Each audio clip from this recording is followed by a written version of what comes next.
नमस्कार, बहुत स्वागत है आप सभी का। मैं हूं सौरभ शर्मा।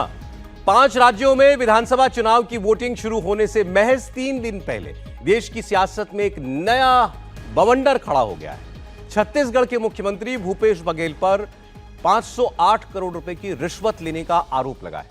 2 आरोपी गिरफ्तार हुए हैं। भूपेश बघेल पर आरोपों की जांच ईडी कर रही है और ईडी की तफ्तीश में ही ये सारे आरोप लगे हैं। बीजेपी और कांग्रेस के बीच तलवारें खिंची हुई हैं और कांग्रेस पर हमले की कमान खुद प्रधानमंत्री नरेंद्र मोदी ने संभाली हुई है। रिश्वत के इस खेल पर प्रधानमंत्री मोदी ने अब से थोड़ी देर पहले छत्तीसगढ़ के दुर्ग की चुनावी रैली में हमला बोला। प्रधानमंत्री ने कहा कि रायपुर में भ्रष्टाचार पर बहुत बड़ी कार्रवाई हुई है। यह पैसा जुए का खेल खेलने वालों का है। भूपेश बघेल ने छत्तीसगढ़ के नौजवानों और गरीबों का पैसा लूटा और जुए के पैसे के तार बघेल तक पहुंच रहे हैं।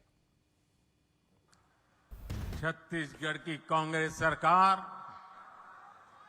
आपको लूटने का कोई मौका नहीं छोड़ रही। इन्होंने तो महादेव के नाम को भी नहीं छोड़ा है।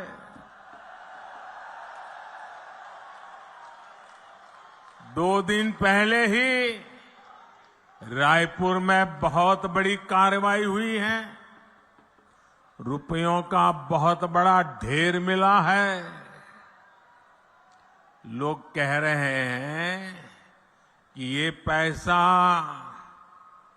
सट्टेबाजों का है, जुए का खेल खेलने वालों का है और जो उन्होंने छत्तीसगढ़ के गरीबों को, छत्तीसगढ़ के नौजवानों को, उनको लूट करके जमा किया हुआ है। लूट के इसी पैसे से कांग्रेस नेता अपने घर भर रहे हैं। मीडिया में आ रहा है कि इस पैसे के तार छत्तीसगढ़ के उन तक जा रहे हैं। मालूम है ना किस तक जा रहे हैं, कहां तक पहुंच रहे हैं? छत्तीसगढ़ के लोगों को मालूम है ना कहां तक पहुंच रहे हैं? जरा जोर से बताइए कहां तक पहुंच रहे हैं। यहां की कांग्रेस पार्टी ने, यहां की सरकार ने, यहां के मुख्यमंत्री ने छत्तीसगढ़ की जनता को बताना चाहिए कि दुबई में बैठे इस घोटाले के आरोपियों के साथ उनके क्या संबंध है। जानना चाहिए नहीं जानना चाहिए भाई? पूरा छत्तीसगढ़ एक ही बात कह रहा है।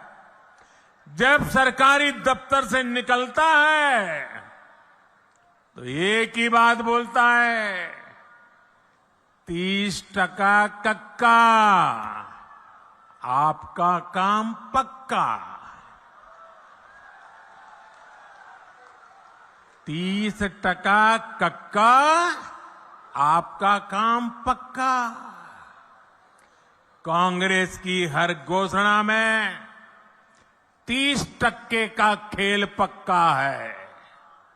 इसलिए 30% सरकार से छत्तीसगढ़ छुटकारा चाहता है। इसलिए छत्तीसगढ़ कह रहा है, औ नहीं सही वो। तो आपने देखा, प्रधानमंत्री ने खुलकर कहा कि छत्तीसगढ़ के अंदर सट्टेबाजों का पैसा पकड़ा जा रहा है और इसके तार उन तक पहुंच रहे हैं। इस बात आपने देखा। उसके बाद वो कहते हैं कि छत्तीसगढ़ के मुख्यमंत्री बताएं कि आखिर दुबई में बैठे सट्टेबाजों के सट्टेबाजी का एक खेल खेलने वालों से उनके क्या संबंध है। सीधा इशारा छत्तीसगढ़ के मुख्यमंत्री भूपेश बघेल पर था। प्रधानमंत्री मोदी के सार्वजनिक रैली में लगाए गए आरोप के बाद छत्तीसगढ़ के मुख्यमंत्री भूपेश बघेल ने थोड़ी देर पहले प्रेस कॉन्फ्रेंस करके जवाब भी दिया। भूपेश बघेल ने कहा कि प्रधानमंत्री मोदी भी खुद दुबई जाते रहते हैं, मेरे दुबई जाने पर सवाल क्यों उठा रहे हैं। बघेल ने पूछा कि महादेव ऐप को केंद्र सरकार ने अब तक बंद क्यों नहीं किया। क्या महादेव ऐप वालों से मोदी की डील हुई है? भूपेश बघेल ने कहा कि ऐप बंद नहीं किया गया, इसका मतलब बीजेपी की उनसे साठगांठ है। तो जो मैं बोलता था वही हो गया। ये लोग सीधा लड़ाई लड़ नहीं सकते, वो ईडी और आईटी के माध्यम से ही चुनाव लड़ रहे हैं। प्रधानमंत्री जी भी कह रहे दुबई के लोगों से क्या संबंध है। मैं आप पूछना चाहता हूं दुबई के लोगों से आपके क्या संबंध है? क्यों लुक आउट सर्कुलर जारी होने के बाद उसकी गिरफ्तारी नहीं हो रही है? ये गिरफ्तारी करने की जिम्मेदारी भारत सरकार की है। क्यों उसकी गिरफ्तारी नहीं हुई? क्यों महादेव ऐप बंद नहीं हुआ? बंद करने की जिम्मेदारी भारत सरकार की है। मैं प्रधानमंत्री से पूछता हूं कि आपके क्या डील हुए हैं, आपके लोगों के साथ क्या डील हुआ है, और डील नहीं हुआ तो फिर बंद क्यों नहीं करते? और बंद नहीं कर रहे हैं इसका मतलब आपने डील कर लिया है। प्रधानमंत्री आरोप लगा रहे हैं, मुख्यमंत्री पलटवार कर रहे हैं, लेकिन घोटाले के इस अवैध पैसे का लेन देन कैसे हुआ है, किसने पैसे दिए, किसे दिए जाने थे, अब तक कितनी रकम जो है वो ईडी ने जब्त की है, कितनी रकम पकड़ी गई है, सब आपको बताते हैं। दरअसल पूरा हिसाब किताब इस महादेव ऐप पर हुई कार्रवाई का ईडी की प्रेस रिलीज और रिमांड कॉपी के पन्नों में दर्ज है। ये हमारे पास हाथ में भी है ये रिमांड कॉपी। 3 पन्नों की ईडी की प्रेस रिलीज के पहले पन्ने पर लिखा है 5 करोड़ 39 लाख रुपए की रकम जब्त की गई है। ये पैसे एक नेता जिनका नाम बघेल बताया गया उनको दिए जाने थे, ये ईडी कह रही है, और इस पैसे का इस्तेमाल विधानसभा के चुनाव में ही होना था।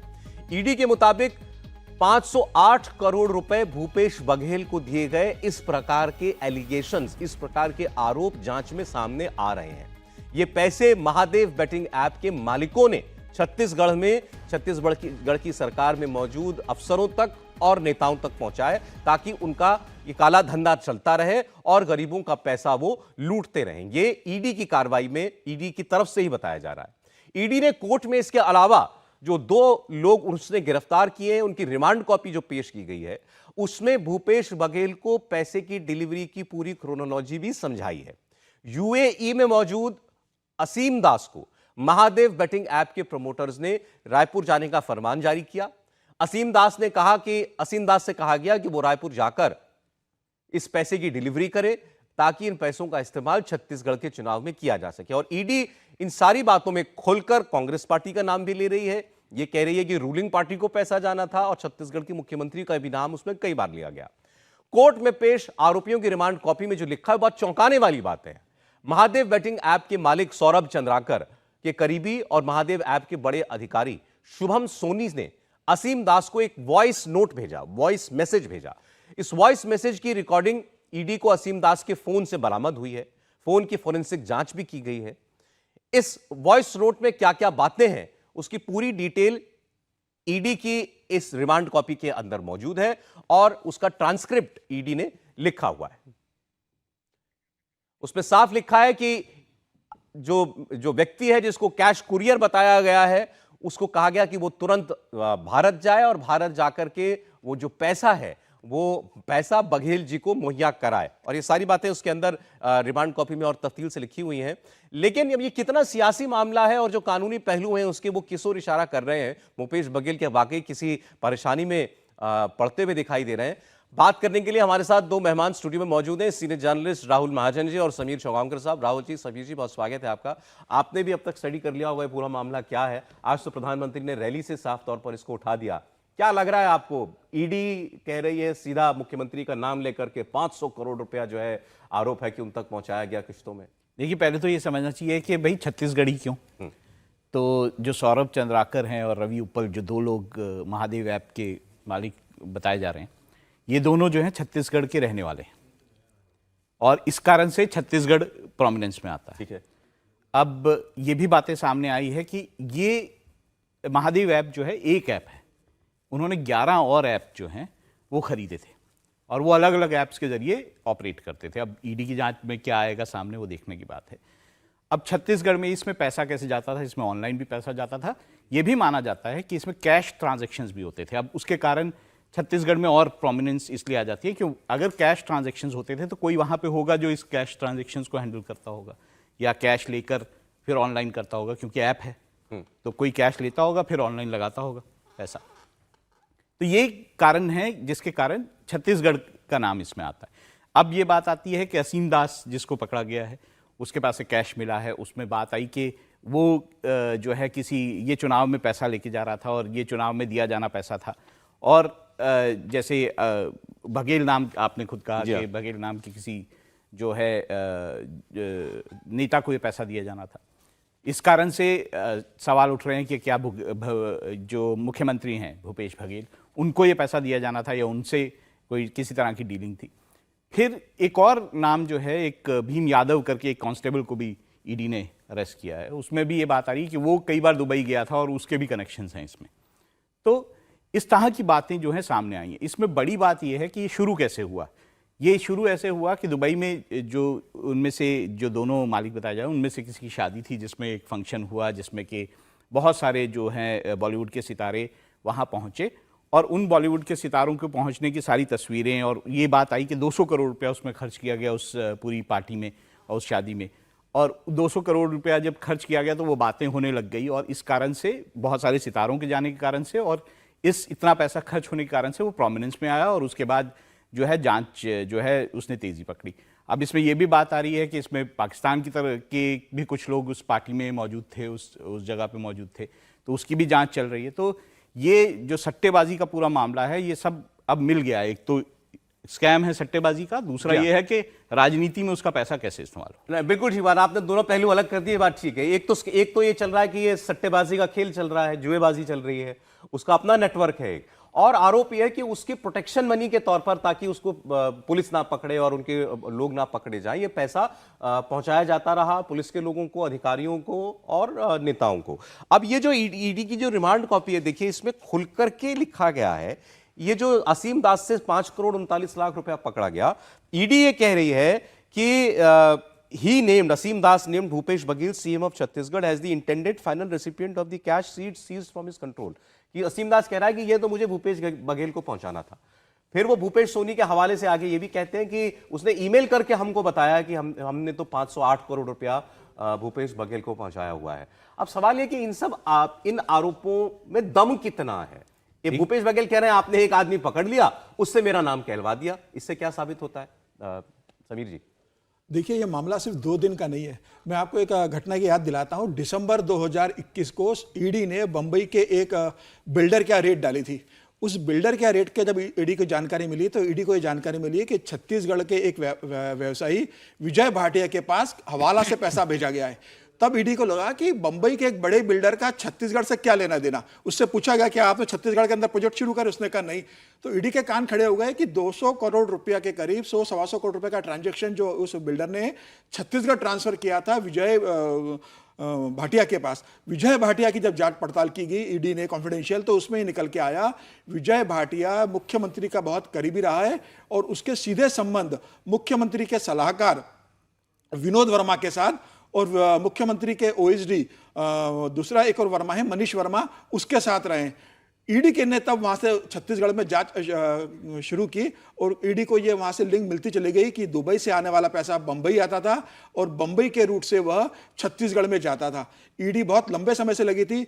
अगस्त में ईडी ने छापा मारा था, सीएम के ओएसडी क्या मारा, सीएम के सलाहकार क्या मारा, वहां के कुछ ब्यूरोक्रेट्स क्या छापा मारा, कुछ राजनेताओं क्या छापा मारा। इस पूरी लिंक को ईडी ने एस्टेब्लिश किया है कि यह पूरा पैसा जो लगातार किस्तों में छत्तीसगढ़ आता गया है, इसमें कांग्रेस रूलिंग जो पार्टी छत्तीसगढ़ की, उसके मुख्यमंत्री भूपेश के पास गया है।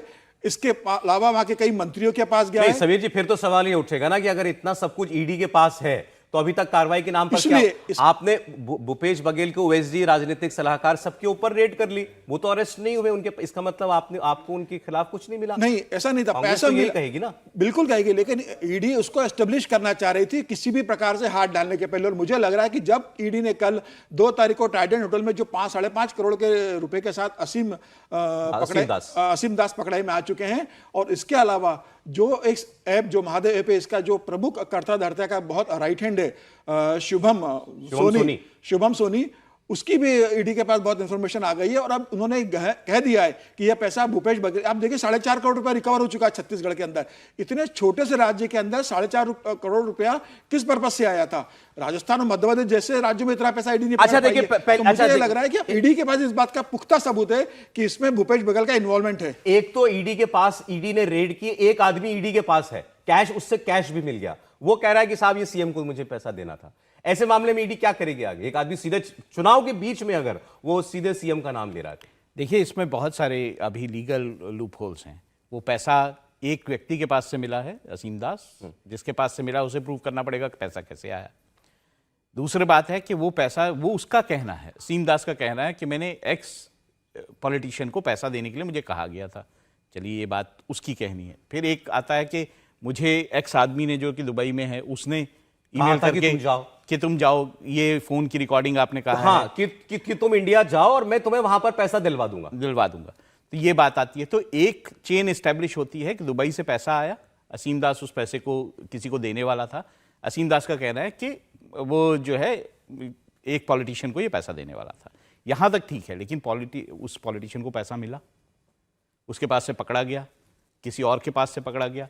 ये सब सवाल जो हैं सिर्फ कहने से नहीं हो पाएगा। ये सब सवाल जो हैं इस्टेब्लिश करने पड़ेंगे कि वो प्रोसीड जो है क्राइम का, वो किसके पास है, सोर्स क्या है और जाना कहां था, वो कहां तक पहुंचा, कहां है, ये सब प्रूव करना पड़ेगा। चले, तो अब अभी बहुत कुछ है इसमें ऐसा जो कि ईडी को भी बताना है, और भूपेश बघेल तो कह चुके हैं कि ये सारे जो हैं ये पॉलिटिकल इल्जाम है, चुनाव में फायदा लेने के लिए इल्जाम लगाए। लेकिन देश की इतनी बड़ी एजेंसी इल्जाम लगाए, खुलकर नाम ले किसी प्रदेश के मुख्यमंत्री का, और प्रधानमंत्री वो बात फिर जनता के बीच में जाकर के कहें, तो आप समझ सकते हैं कि इतनी बड़ी बात है। ये बड़ी खबर है आज की, सबसे बड़ी बात, ये महादेव ऐप चलता कैसे था, ये सारा काला धंधा क्या था जुए और सट्टेबाजी का, खुलकर आपको बताएंगे डिटेल में। फिलहाल एक छोटा सा ब्रेक।